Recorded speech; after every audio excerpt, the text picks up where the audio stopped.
Assalamualaikum warahmatullahi wabarakatuh. Ketemu lagi bersama saya Nur Solihin Insani dalam channel Insan Pijar, menjadi insan pintar dengan belajar. Di video kali ini kita masuk sesi kelima dalam pembahasan hukum adat, di mana ini merupakan kelanjutan dari materi-materi sebelumnya, yaitu faktor-faktor yang mempengaruhi hukum adat. Ternyata ada beberapa faktor yang bisa mempengaruhi hukum adat itu sendiri. Kira-kira faktor apa saja sih yang akan dibahas dan apa sih yang dimaksud dengan faktor itu? Langsung saja, nggak usah berlama-lama, kita saksikan penjelasannya.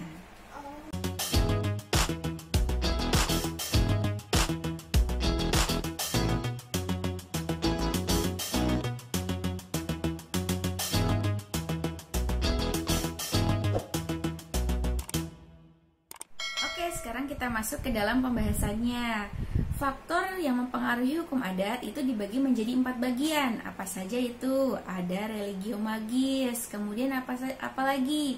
Ada agama, kemudian ketiga ada pendidikan, dan yang keempat faktor asing. Ya, kita bahas satu-satu.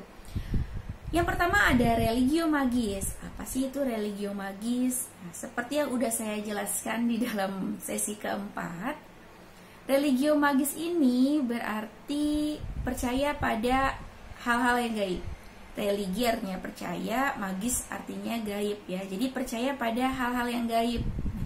Di mana hal ini hidup tumbuh dalam masyarakat kita. Mempercayai sesuatu untuk mempercayai sesuatu gitu. Contohnya gini, punya keris itu bisa membawa keselamatan atau apa gitu, atau punya batu cincin, batu cincin itu punya khasiat apa. Nah, itu dipercaya oleh sebagian orang dan itu hidup di dalam masyarakat kita gitu.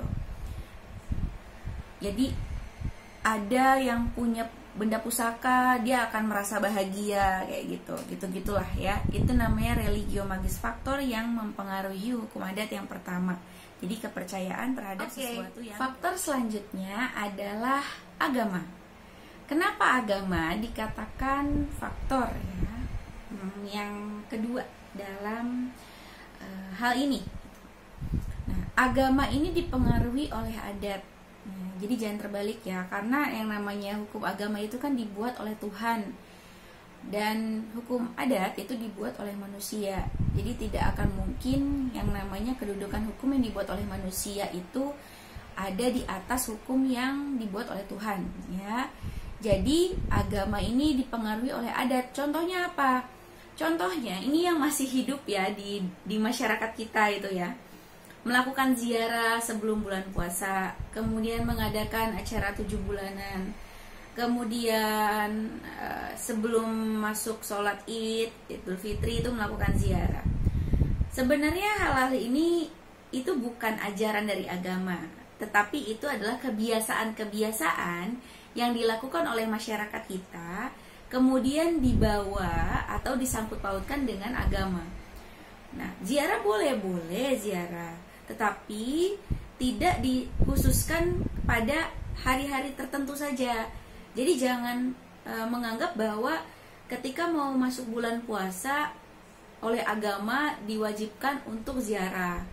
Nah, itu tidak ada kewajibannya, karena itu adalah kebiasaan-kebiasaan yang dilakukan oleh masyarakat kita seperti itu ya.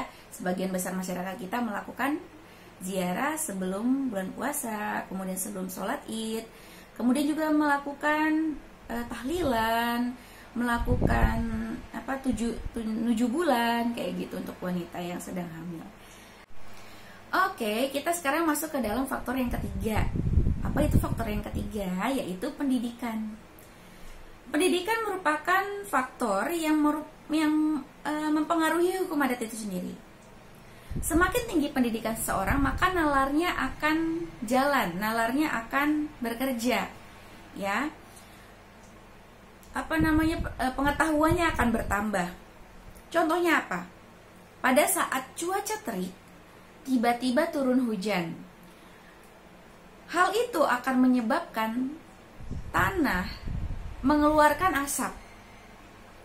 Bagi orang yang kurang pengetahuannya, itu akan disangka perbuatan gaib. Padahal yang terjadi itu adalah proses alam. Nah, itu salah satu contoh kecil ya. Jadi semakin tinggi pendidikan seseorang, maka dia akan menganggap oh itu proses alam, oh memang demikian bekerjanya, oh demikian cara kerjanya gitu. Kemudian kita masuk faktor yang terakhir, yaitu faktor keempat. Apa itu faktor yang keempat? Yaitu asing.